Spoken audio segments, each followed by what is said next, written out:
estamos de vuelta en el programa nuestro, aquí en La Voz de los que Sobran, con este invitado que les habíamos prometido. La verdad es que estamos re contentos, por lo menos yo, no sé, Hassan. No, yo no, pero sí, que Hassan nunca está contento con nada, pero está bien. Es cierto. Pero yo sí estoy contento porque hace tiempo que no veía a Jaime Baza y verlo ahora bien ahí, más delgado, me está diciendo que hace mucho deporte. Está bronceado, está poniéndose en forma, no sabemos claro. por qué. Quizás es precandidato presidencial, igual que el del resto. Como porque nosotros queremos... todo el mundo es precandidato. Sí, exactamente. Nosotros Jorge queremos... Tarut dijo que va a apoyar a Jimena Rincón, y nosotros queremos que sea Jorge Tarut el candidato.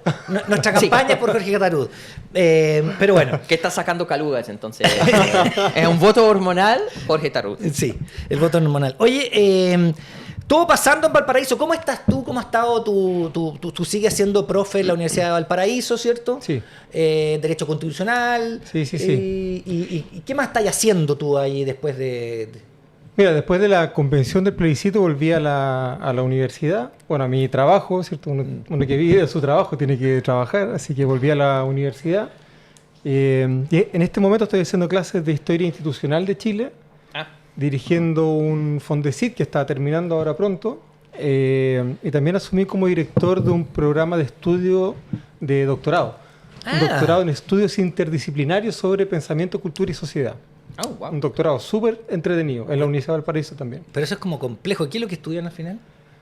Pucha, un poco de todo. Yeah. Estudian como los cambios sociales desde perspectivas interdisciplinarias. ¿Se enseña política también? Claro, todo es política. Porque tenemos una profesora así, con 17 millones de pesos mensuales, pero igual podría entregar unas buenas clases de política institucional chilena. Sí. Podría ser, ¿no han pensado en la Universidad del Paraíso llevarla para allá? Le pagan 15, le bajan 2. Está fuera de presupuesto. Está fuera de presupuesto. Fuera de presupuesto. Ya. No tiene ningún profesor contratado con 17 millones mensuales. No, yo creo que ni la mitad siquiera. Un tercio quizás. Sí, eso es lo que hablaban, de un tercio podía llegar a ser. Los mejores con... Oye, bueno, estamos a días del aniversario de la convención... de 5 años de la revuelta. Y eso tiene como visiones distintas, tiene... como conclusiones, lo que pasó después, lo que nos tocó vivir juntos, lo que vino después, etcétera. Tú le has dado hartas vueltas a la cabeza. ¿Tú has leído los libros que han escrito? Por ejemplo, Viera escribió un libro, tú dices creo que sí, tú lo leíste, y otros más. ¿Qué te provoca eso ahora a los 5 años? ¿Tú participaste activamente y después en la convención? Bueno, claro, han pasado 5 años, pero en estos 5 años han pasado muchas cosas. O sea, es difícil pensar que es un solo periodo. Cierto.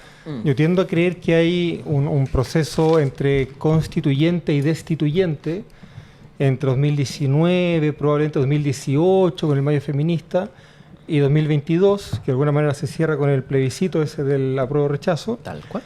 Yo creo que se abre un periodo distinto después de septiembre del 2022, en clave más reactiva, ¿cierto? Hay una reacción conservadora, una reacción autoritaria, que curiosamente no logra cuajar del todo con su propuesta de apretar los tornillos sueltos que tenía la Constitución del 80.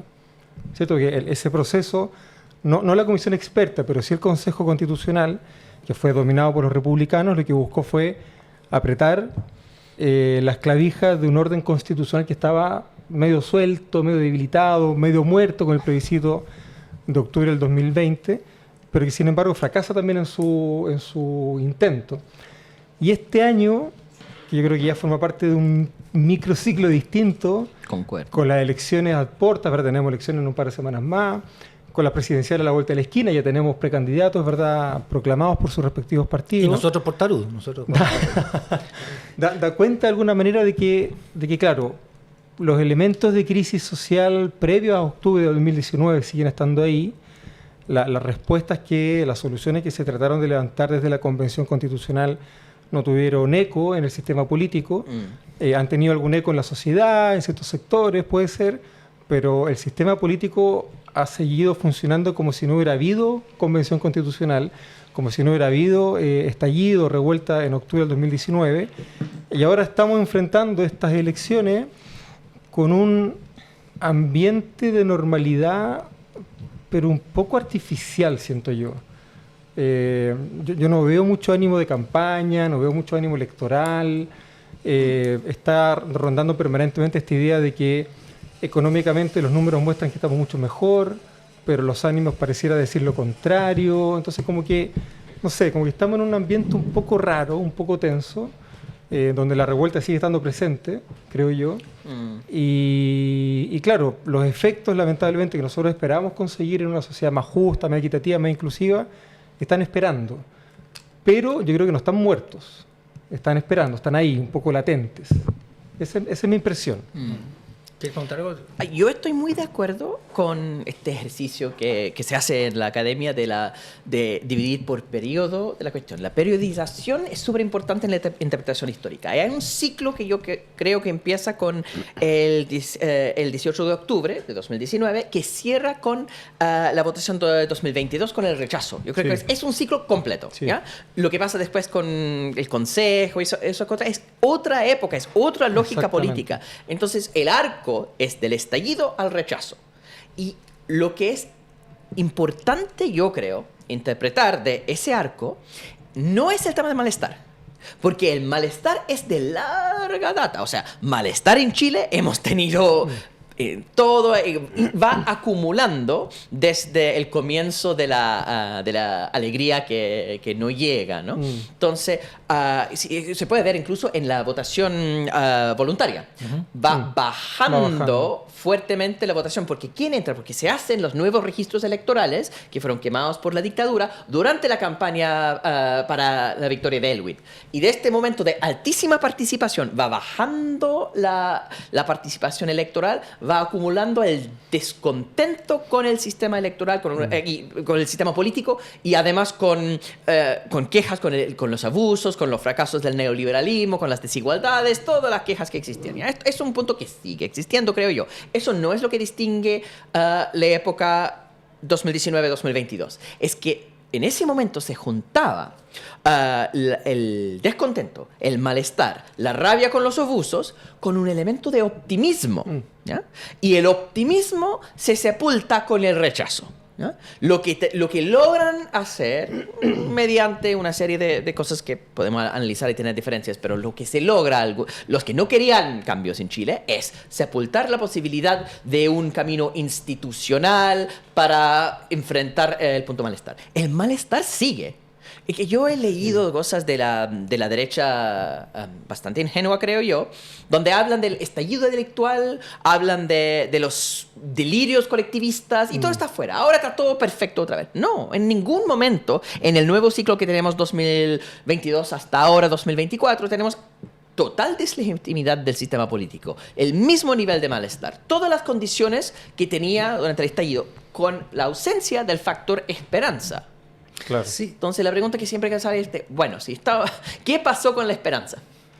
Claro, que yo diría que efectivamente el elemento más distintivo de ese ciclo 2019-2022 fue probablemente la capacidad de organizarse en torno a algo, ¿cierto? Una organización no solo colectiva, bueno, por definición colectiva, sino que sobre todo muy masiva y muy transversal. O sea, vimos distintas formas de organización en las capitales de las regiones más importantes, pero también en pequeños poblados. O sea, yo fui a cabildos, por ejemplo, entre octubre del 2019 y marzo del 2020, en localidades rurales donde habían 15, 20 personas. Y también fui a grandes cabildos con 1000 personas en Valparaíso, qué sé yo, acá mismo en Santiago.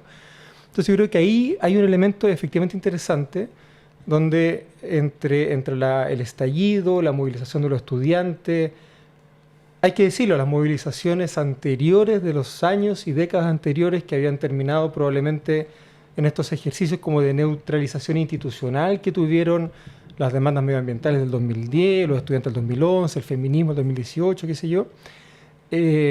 La ciudadanía como que se organiza para tomar protagonismo, para hacer un ejercicio de autoformación política súper interesante, y decir, bueno, ahora, entre comillas, ahora nos toca a nosotros, ahora nos toca a nosotras. Entonces, nos organizamos, nos escuchamos, conversamos y vamos construyendo propuestas. Y yo creo que nos faltó tiempo. Yo creo que en parte la pandemia generó un efecto como de retraimiento forzoso muy duro, ¿cierto? O sea, finalmente era quédate en tu casa, evita el contacto con otros porque si no te puedes morir. Y teníamos a militares en las calles cuidando que eso se cumpliera, ¿verdad? Entonces hubo una serie de elementos Desmovilizadores. claro, que desmovilizaron esa forma de agenciamiento político más colectivo que empezamos a ver de manera muy espontánea desde octubre en adelante. Yo diría que curiosamente, no solo desde el 18 de octubre, sino que especialmente desde el 19-20, cuando Piñera saca a los militares a la calle y declara estado de excepción.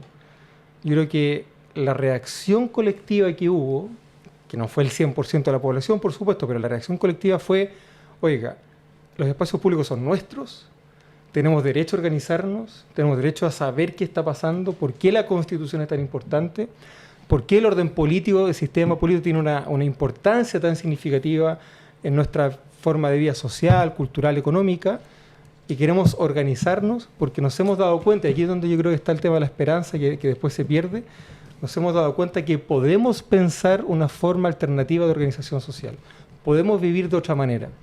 Y esa esperanza de podemos vivir de otra manera, yo creo que se fue diluyendo desde el 2020 en adelante, en parte por la pandemia, en parte por los errores de la convención, en parte por la campaña de desprestigio, en parte por lo bien que lo hizo el rechazo con su propia campaña publicitaria y electoral. Y claro, la lápida, no definitiva, pero al menos que cierra ese proceso, es el plebiscito del 2020, del 2022. 22. 2022. A ver si... No, ¿quieres decir algo? Quiero hacer... Ya, pero corto, porque tú eres muy... te va a ir de la No, yo volada. planteé el punto de la esperanza, pero esto que es el desarrollo personal mío. Pero hay Eso otra... no hay me otra- interesa, no me interesa lo que piensa Jaime. No, dale. No. Este ejercicio es de contrastar tesis, ¿ya? Entonces, esto no es mío, pero hay otra interpretación que hay que enfrentar que fue siempre muy crítica con el acuerdo por la paz. Yo estoy más de acuerdo con lo que tú dices acerca de la desmovilización por la pandemia, más cosas que pasaron durante la convención, pero hay una lectura que dice, el acuerdo por la paz de parte de la clase política es un acuerdo de manos alzadas. La gente que estaba movilizada en octubre de 2019 no estaba pidiendo una nueva constitución. Pues, ya, fue la decisión de la clase política canalizar las demandas sociales en la constitucionalización del estallido.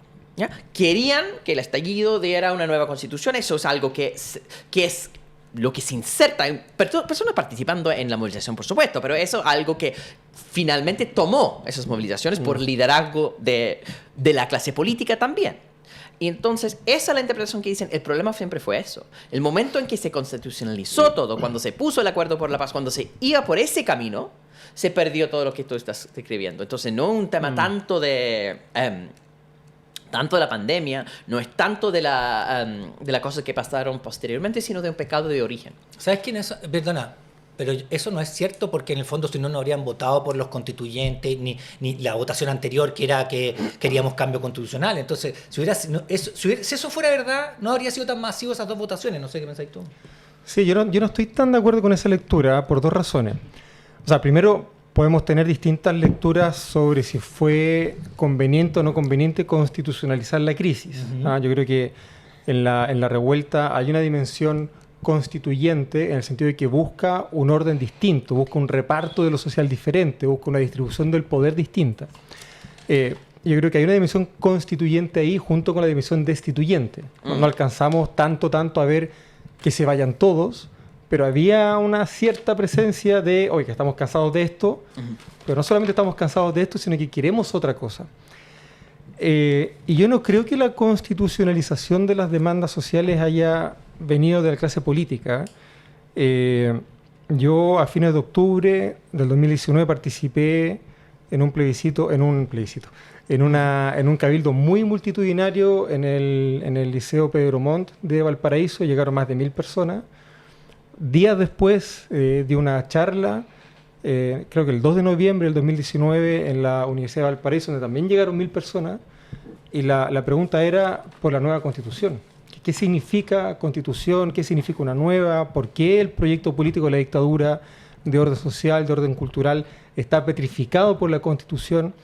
Entonces, más allá de que cierta élite, en la cual estamos ciertamente los académicos, las académicas, leímos la canalización de la crisis en clave constituyente, la pregunta por la Constitución también emergió desde abajo. Y yo también tiendo a matizar un poco el efecto desmovilizador que tuvo el acuerdo del 15 de noviembre. Yo creo que hay mucho que pensar sobre ese acuerdo todavía. Yo creo que parte importante, o alguna parte de lo que fue el trabajo de la Convención Constitucional se vio constreñido por esas reglas. Por ejemplo, el tiempo, el plazo, las condiciones de elección, el hecho de tener que redactar el reglamento dentro del plazo que teníamos para redactar la Constitución, por ejemplo. Pero, sin embargo, yo quiero recordar que la movilización no bajó después del 15 de noviembre. De hecho, las tesis son del 20. Y las tesis, ¿cierto? La performance de las tesis, que tuvo un impacto mundial, significó un reimpulso muy significativo a la protesta y a la movilización social que nos duró, digamos, hasta el 8 de marzo del 2020. Si finalmente es la pandemia la que como que termina de consolidar ese efecto desmovilizador. Insisto, yo creo que respecto del acuerdo del 15 de noviembre hay mucho que reflexionar todavía. Podemos tener distintas lecturas sobre si fue muy apresurado o no, por ejemplo, constitucionalizar esto, pero yo no estoy tan de acuerdo, para resumir, que esto haya sido una imposición desde arriba. Yo vi muchas preguntas sobre la Constitución y mucha movilización sobre la Constitución con carteles, el famoso cartel Constitución o nada, ¿cierto?, en las protestas. Y claro, y la movilización siguió después del 15 de noviembre. Sí, yo estoy de acuerdo contigo. Yo estaba planteando lo que dicen otras personas. Ahora yo igual... Yo quiero preguntar. No, cállate. El punto acá tiene que ver con liderazgo. Ustedes que fueron participantes en eso. Es cierto que la demanda para una nueva constitución es algo que existe desde larga data. Mucho claro. Marca tu voto, una cuestión de hace tiempo. Una cosa es decir que la gente siempre ha votado que quieren una nueva constitución. Otra cosa es que es una prioridad de ellos, ¿cierto? Claro. Siempre salen una mayoría aplastante quiere una nueva constitución, pero sus preocupaciones principales son otras, ¿no? Puede ser delincuencia, salud o lo que sea del momento. Entonces, la votación siempre a favor de una nueva constitución, sí, pero no como prioridad. Y el momento en que se toma un debate, hay actores, y yo estoy de acuerdo que no es la clase política con ese ente externo, sino personas participando en las mismas movilizaciones, pero también desde la clase política encuentran eco, y el liderazgo esto es un buen camino. Ustedes, después de haber pasado por todos todo la esperanza del infierno, ven que es una buena idea constitucionalizar el debate de todas formas, como más allá de que fue algo que tomó el debate legítimamente desde la movilización, y que fue una cosa que dio una posible salida que fracasó. ¿Eso era una buena estrategia? La pregunta es, ¿qué otra alternativa había? O sea, porque en el fondo aquellos que creen que el Acuerdo por la Paz, no se llama Acuerdo por la Paz, esa es la segunda palabra, Acuerdo por la Paz y la nueva Constitución. Sí, pero creo que era, bueno. Creo que, nombre. Sí.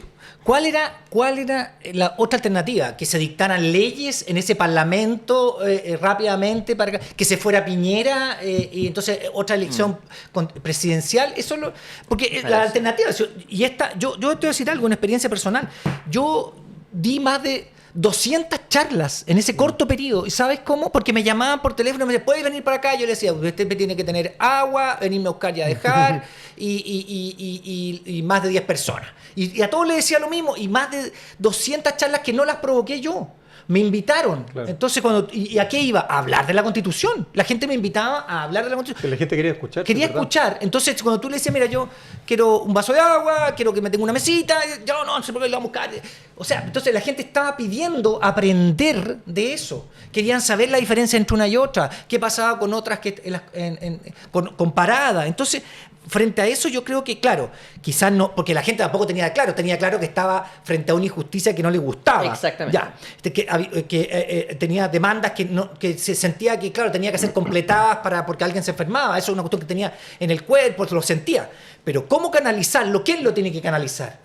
Supongo que tiene que canalizarlo aquel que son los líderes, deberían ser. ¿Que puede haber sido mejor o peor? Sí, estoy de acuerdo. Eso es, siempre puede ser mejor y siempre puede ser peor.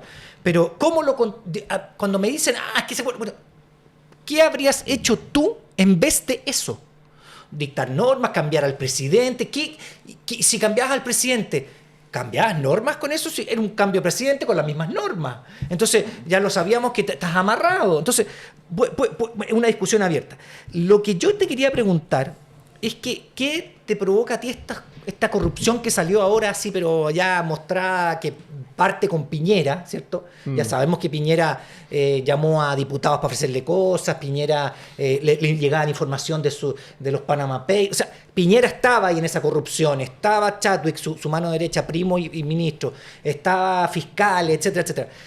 Que son cuestiones que ese día también había, la falta de justicia, pero ¿cuál es tu impresión de esto que salió ahora? ¿Tú crees que va a seguir? ¿Crees que esto lo van a esconder como siempre? El caso Hermosilla y otros así. ejemplo.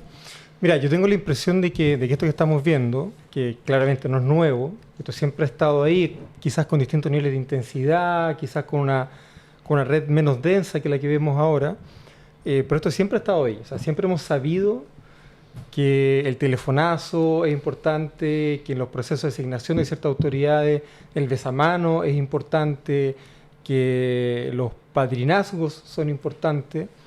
Pero yo creo que ahora hemos estado viendo un nivel como de impudicia, de desparpajo, al cual no estábamos acostumbrados. O no lo sabíamos, porque nosotros queremos levantarle un Que altar está a la luz pública, no. A la Claro, Leonardo o sea, nosotros queremos hacer un altar. Ver a un lobista, por ejemplo, como Hermosilla, en un yate, acompañado de estrellas de televisión, con mujeres en bikini, ¿verdad? Y con estos drones que vuelan para mostrarle el océano y no sé qué, pagado finalmente con dineros mal habidos, con dineros de intercambios raros, de tráfico de influencia, etcétera, etcétera. Ese tipo de cosas no las veíamos. O sea, como mucho nos enterábamos, no sé, que la Fuerza Aérea o la Armada traficaba pertrechos. O sea, traficaba cosas y las hacía pasar por pertrechos cuando hacía estos viajes, ¿verdad? Pero este nivel de impudicia tan descaradamente, yo creo que no lo habíamos visto. Yo creo que a mí eso es lo que más me llama la atención. Y que todo siga como funcionando. O sea, porque claro, nos escandalizamos mucho y nos organizamos mucho contra un alza de 30 pesos en el transporte público, y que está muy bien, pero el nivel de corrupción institucional que hemos visto en este último tiempo, de degradación institucional, a mí me parece muy, muy preocupante, porque finalmente lo que muestra es que hay algo así como un vacío de poder, donde la norma, donde el derecho, donde la ley ya no vincula a todas las personas por igual, como que ya no tiene la apariencia de vincularnos a todos por igual, y se ha hecho muy, muy, muy evidente que hay justicia de clase, que hay intereses que las instituciones protegen de una manera o de otra, no sé. Y me llama la atención que, a pesar de eso, todo sigue funcionando normalmente y nos levantemos a trabajar, ¿verdad? No sé, como que hay algo... Por eso te decía que tenemos elecciones en 2 semanas más. ¿Tendrá responsabilidad el gobierno en eso? Pero hay una tensión ahí que yo no... No, yo creo que no. Pero no hacen nada, no denunciarlo, no ir más fuerte y decir que las instituciones funcionan. Es que porque el finalmente... gobierno, si tú escuchas al ministro de Justicia, dice, no, yo sigo confiando, Luis Cordero, yo sigo confiando en que la Fiscalía funciona de acuerdo a cómo debe funcionar, las instituciones funcionan, pero estamos viendo que la corrupción pasa por la Corte Suprema, por la Fiscalía, por el ministro de Interior anterior, por parlamentarios, y él dice, no, las instituciones funcionan. Entonces el gobierno no tiene algo que decir, ¿sabes que parémosle una cosa un poquito?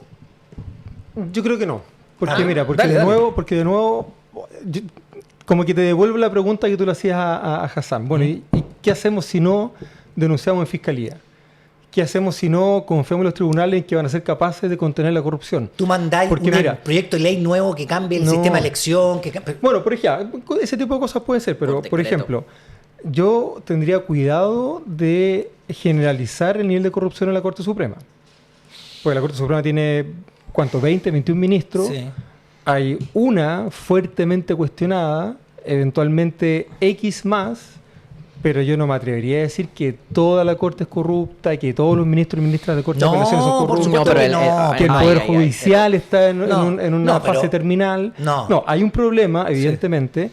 Yo creo que el Poder Judicial, la Fiscalía, la Defensoría, el Tribunal de Garantía tienen material suficiente, capacidades instaladas, personas probas, procesos de formación, etcétera, suficientes para hacer frente a esto.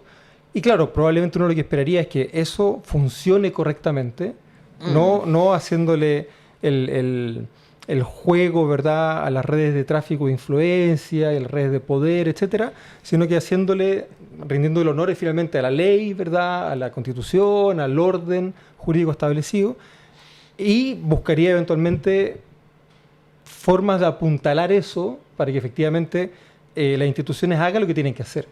Sí, pero pero el hecho, por ejemplo, de que Ángela Vivanco haya sido destituida por unanimidad es una buena señal.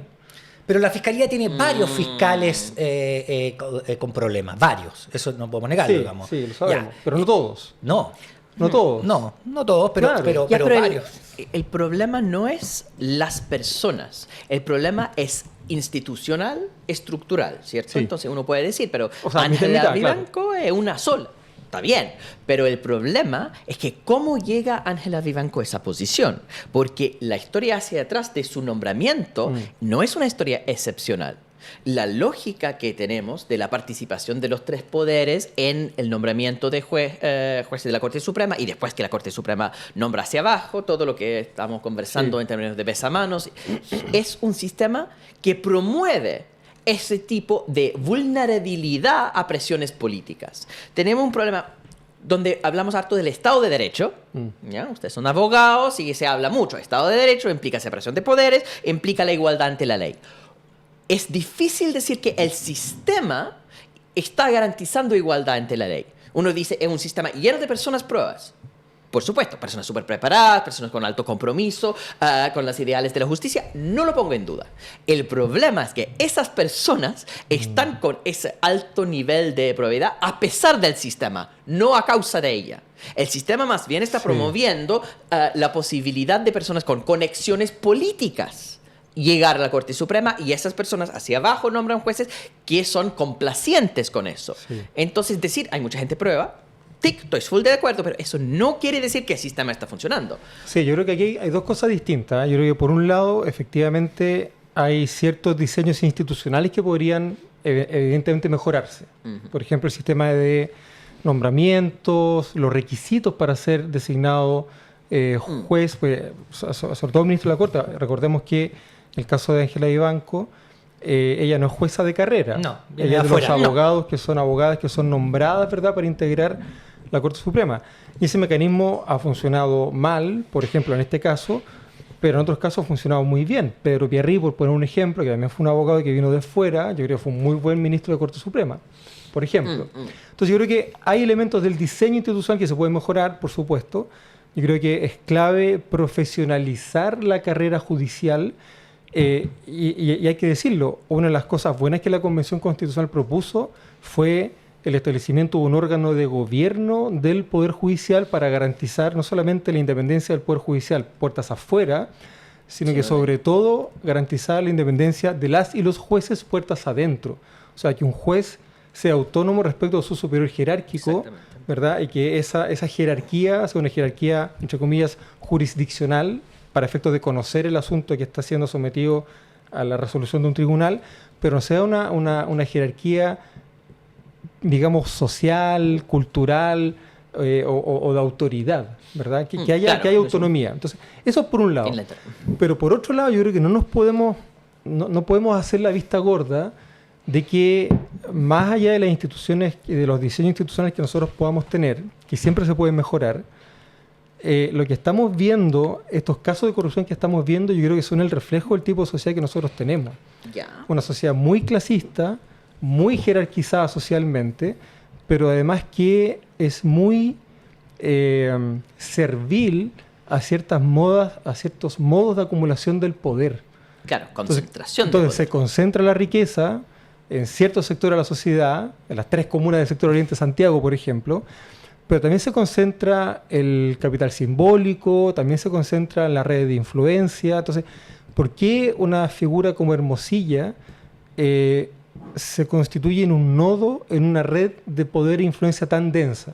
Bueno, porque el sistema entero está tan jerarquizado socialmente, está tan estratificado socialmente, que un sujeto puede mover los hilos, ¿verdad?, en varias direcciones, porque no tiene contrapesos sociales.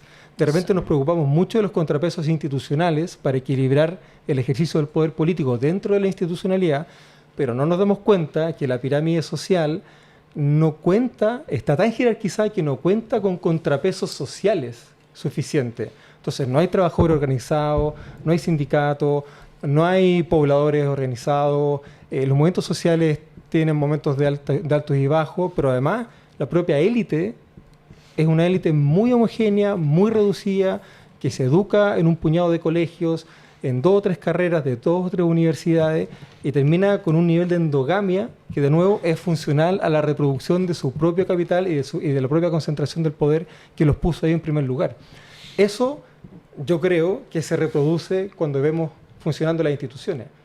Las instituciones, ¿cómo funcionan? De acuerdo al diseño que tienen, claro, pero también de acuerdo al tipo de sociedad en la cual están llamadas a generar sus efectos. Pues las instituciones tampoco son contraculturales. Ahora, ya terminamos con un nudo gordiano, ¿no? Porque el problema es que, claro... Educación pública, sí, yo creo que hay que romper esa estratificación social. Se le pregunto, ¿de dónde se corta? Porque empezamos hablando, ¿cierto?, de Asimov y Robinson, que acaban de ganar el premio Nobel, que justamente cuando tiene esa dicotomía entre las instituciones que son inclusivas versus las que son extractivistas, si cuando hay baja densidad poblacional, hay poca gente, es fácil de concentrar. Exactamente. Es que al final la élite chilena es muy poca gente. Es muy poca. Cuando uno tiene élites grandes, inevitablemente y sobre todo diversas. Exactamente. El problema de América Latina es tener élites chicas y cuando son países más grandes lo que pasa es que hay distintas élites geográficas muy alineadas. Entonces hay una pelea entre la costa y la sierra. Pero son 2 élites que tienen control férreo sobre su propia localidad. No hay una competencia entre élites, que es lo que genera un poquito más de contrapeso. Exactamente. Pero entonces uno dice, bueno, las instituciones obviamente reflejan esa desigualdad. Pero la idea es que las instituciones, si se cambian, podrían después cambiar la sociedad. Sino cuál es la ruta de cambio. O sea, está la pregunta permanente por el potencial transformador que tiene el derecho. O sea, el derecho es un instrumento de control social, pero también se puede usar en favor del cambio social. El problema es que hoy día el derecho como instrumento está en manos de esa misma élite endogámica, muy pequeña, muy homogénea, y la Convención Constitucional, de alguna manera, con todos sus matices, fue un intento por tomar ese derecho, ese instrumento, por manos distintas. Una asamblea diversa, paritaria, ¿verdad?, etcétera, y ejercerlo de una manera diferente. Claro, lo que pasa es que mientras la Convención Constitucional trabajaba, los modos de concentración del poder que concentran el poder político en las mismas personas de siempre seguían operando, entre comillas, por debajo nuestro, ¿verdad? Entonces, claro, ¿dónde se corta ese nudo? Está difícil. Yo creo que lo más importante es organización por un lado, pero educación pública por el otro. Principalmente educación pública. Sí, hay algo con las organizaciones sociales que tú dijiste, que en Chile están muy diezmadas, los sindicatos. O sea, porque en la revuelta sí se organizaron, pero en Chile el nivel de sindicalización es bajísimo, 13%. ¿Qué organizaciones sociales hay fuertes?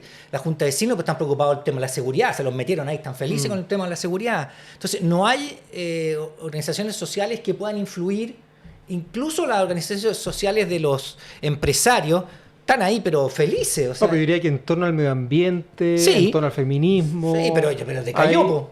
O sea, claro, porque estamos en un ciclo de reflujo, eso es verdad.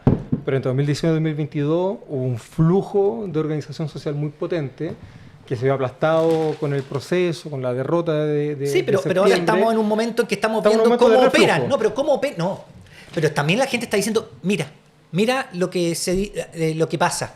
Un señor que influye, el presidente llama y el otro entonces... O sea, estamos viendo un nivel de corrupción, como tú dijiste, que es impúdico, ¿cierto? O sea, el nivel de corrupción ya es como de tomar el teléfono e influir para que un miembro de la Corte Suprema, tomar el teléfono para que... O un fiscal que te dice, oye, ¿qué hago? ¿Qué me decís que tengo que hacer?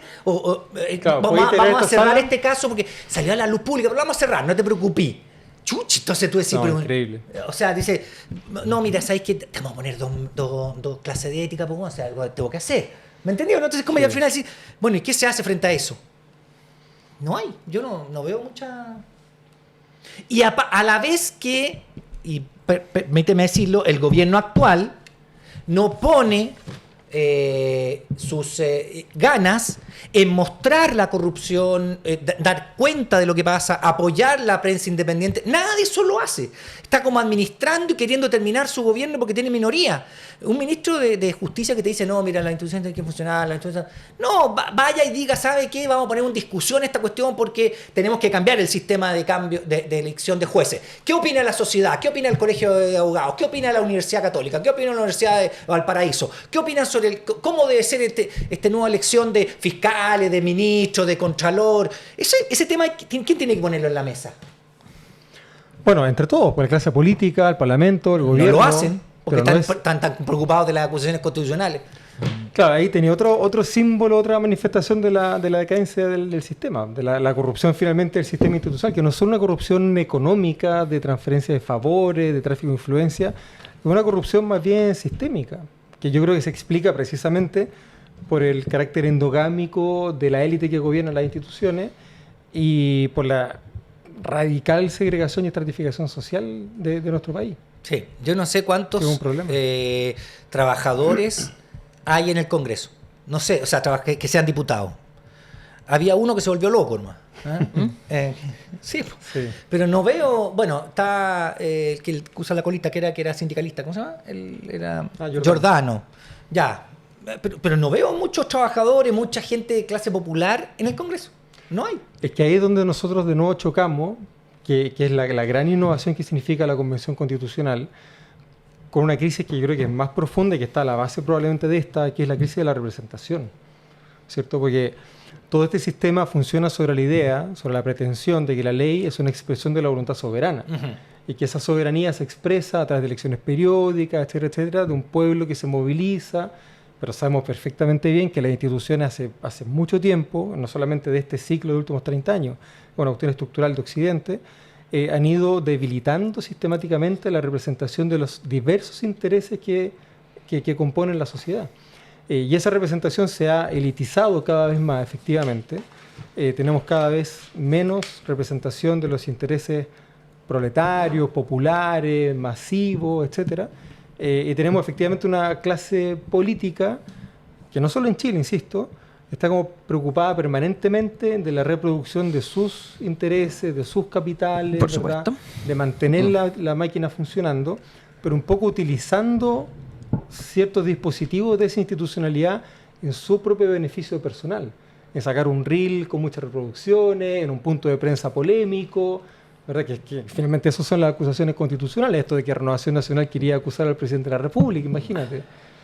Entonces yo creo que es parte del debilitamiento institucional en el que estamos. O sea, la representación, creo yo, también se muestra en que en Europa, Estados Unidos, apoyan a Israel, perdona que me salga, pero son los líderes y no son los pueblos. Los pueblos están con Gaza, están con los gazatíes, están con que siga el genocidio, y los líderes de Europa, aquí no ha pasado nada, le seguimos mandando armas, pero el pueblo no está con esa. Y en eso entonces, ahí tenemos, como tú decías, que es mundial, no solamente en Chile y Latinoamérica, es una cuestión como mundial que la representación está a la baja y que no... Ahora, ¿cómo se supera eso? Yo no lo sé. Eso es quién... Bueno, porque si no, tenemos que volver a Francia y cortar cabezas para... siempre bueno. Es una cuestión que igual se ha estudiado harto, o sea, cómo se debilitan las democracias después de los ciclos de consolidación democrática. Que la gente como que se repliega después de haber alcanzado un alto estándar democrático de participación. Ahora que las cosas están bien, están calmas, están tranquilas, el pueblo como que se empieza a replegar a sus espacios privados. Y lo que termina pasando es que la institucionalidad termina siendo monopolizada por grupos sociales que la usan en su propio beneficio. Hasta que no venga de nuevo el pueblo, ¿verdad?, a organizarse, y venga un contraciclo. Tenemos un péndulo entre clases de ética y guillotinas. Pero que no es de 10 años o de 20, es de largo aliento. Si uno mira lo que ha pasado desde la Segunda Guerra Mundial en adelante, tenemos un proceso como de fortalecimiento de la democracia, fortalecimiento del estado de bienestar, qué sé yo. Luego viene el quiebre neoliberal, el debilitamiento de las instituciones, la desdemocratización de las instituciones, y ahora estamos dándonos cuenta un poco de los efectos despolitizadores que ha generado el neoliberalismo y probablemente en los próximos 10, 15, 20 años sean de reconstrucción democrática y de refortalecimiento de las instituciones, eventualmente para hacerse cargo de la crisis de representatividad. Es una interpretación. Por supuesto, Los próximos 10, 15 años sea de mayor desmoronamiento de la institucionalidad, más caos. O sea, es difícil saber cuál es cuándo tocamos fondo. O sea, ¿qué significa tocar fondo? ¿Estamos tocando fondo en este momento? Siempre puede ser peor. Eso decía la... Claro, miramos a Milei en Argentina y decimos, claro, siempre puede ser peor. ¿Comentarios? Tengo comentarios A ver. de nuestro público. Sandra Pérez dice, mi admiración eterna por Jaime Baza. Se la jugó... Es un voto hormonal, Eterna. Muchas gracias. Eterna admiración. Se la jugó cuando más se necesitaba y fue muy valiente. Felipe Oyanguren dice, nuestra sociedad es un exceso orgánica y con altos déficits de memoria. Pero no es culpa de la gente. El sistema ha sido diseñado para que nos enfoquemos en cosas sin importancia. Eso debe cambiar. Sotelio dice, Daniel... No. ¿Qué me dijo algo? Mandó a decir Daniel algo. es lo peor. ¿Eso dice? Sí. Wow. Gloria Galvez dice, Boric fue el único de oposición que asistió a ese acuerdo. Lo firmó y hoy es presidente. Patricia Soto dice, Jaime Baza es un magnífico académico. Elena Martínez, es muy importante recordar el pasado, la memoria es vital. Carmen Espinosa dice, el acuerdo por la paz también influyó porque lo que quería el pueblo era más que cambiar la Constitución. Eran y son cambios sociales que aún esperamos. Elizabeth Sánchez dice, las mentiras ganaron en ese proceso, fue muy triste. Pilar Inostroza dice, hola, pero ¿qué vamos a hacer? Igual tenemos que comer, pagar cuentas, cuando salimos a la calle todo quedó en nada, qué rabia, aún me duele el rechazo. Gloria Galvez dice, eso mismo pienso yo, don Jaime Baza, me asombra, mientras todos intentamos seguir con nuestras vidas cotidianas, la corrupción sigue funcionando en la oscuridad. Felipe dice, la gente durante años en esta sociedad ha funcionado de manera reactiva, pues no hay educación cívica, algo que conversamos, ¿cierto? Por ello, a pesar de la buena nueva constitución y las buenas intenciones, primó la mentira. Bueno, vamos poniendo fin a este programa. Queremos agradecerle a Jaime Baza. ¿Qué me dice, directora? Es que no la escuché. ¿Sí? ¿Sí? Ah, el futuro político de Jaime Baza. Ah, claro. Antes debo decir que Sotelio dijo, Daniel tuvo un año para hablar con Baza, le toca a Hassan. Claro, tuvimos un año, pero él era vicepresidente, no lo encontraba y nunca. Sí, porque estaba haciendo mil cosas. Así que buena onda no lo leí usted. No, está bien, si Sotelio tiene derecho a pensar eso. Futuro político, Jaime Baza, pregunta a la gente. Yo por ahora estoy en la universidad. Por ahora, estoy dispuesto, estoy disponible. Volví a trabajar. Marcela Cubillos también estaba en universidad, pero después pasó a ser candidata. Es verdad. No tengo nada en el horizonte. ¿No? Esa es la verdad, no, nada. Diputado, ¿no? Nada en el horizonte. Mira, estoy ya. feliz en la universidad, con mi familia, con mi compañera, viviendo tranquilo. Perfecto. Queremos anunciarles que el 18 de octubre, el día que se... Aniversario. Conmemorando los 5 años. Hay un programa especial de La Voz de los que Sobran con La Base. Y La Base pertenece a Red, que es un programa español. Un canal español. Es un canal español Red y con el programa La Base. Entonces, ese día vamos a tener un programa en conjunto España-Chile al aire, ¿no? Va a ser de las 9 a las 11, no de las 10 a las 12 como está acostumbrada usted, porque tenemos que calzar con los horarios de España. Entonces, primer anuncio, vamos a anunciar toda la semana. El viernes 18 de octubre, día muy especial, tendremos un programa especial de La Voz de los que Sobran junto a La Base, con Pablo Iglesias, Ina, porque es un apellido muy complejo, y otros miembros de este programa La Base de Red Televisión, de la Red Televisión de España, estos chiquillos, y nosotros vamos a estar, aquí va a estar Hassan Akran, yo, y sorpresa va a estar la Ale Valle también, ese día, solo ese día. Así que los esperamos ese día, estamos anunciando toda la semana, como decía, va a estar de 9 a 11 este programa especial por los 5 años de La Revuelta. Queremos agradecerle a Jaime, incluyendo participación especial de todo tipo de expertos académicos participantes de ese proceso, incluyendo don Jaime Baza. Así es. Va a estar Ahí también estaremos. estaremos. Quiero agradecerles por haber estado hoy día, Jaime Baza, muchas gracias por haber estado acá. Muchas gracias. Gracias por la invitación. Pónganle like, la campanita, todo aquello que haga que los, ¿cómo se llama esa cosa que mueven? ¿Algoritmos? Eso mismo, gracias. Algoritmo haga que nos pesquen más y que subamos la gente. Los invitamos también a hacerse parte del canal YouTube nuestro. Ya casi 80.000 personas. Muy bien. Que estén bien. Chao, chao. Cuídense. Chao, chao.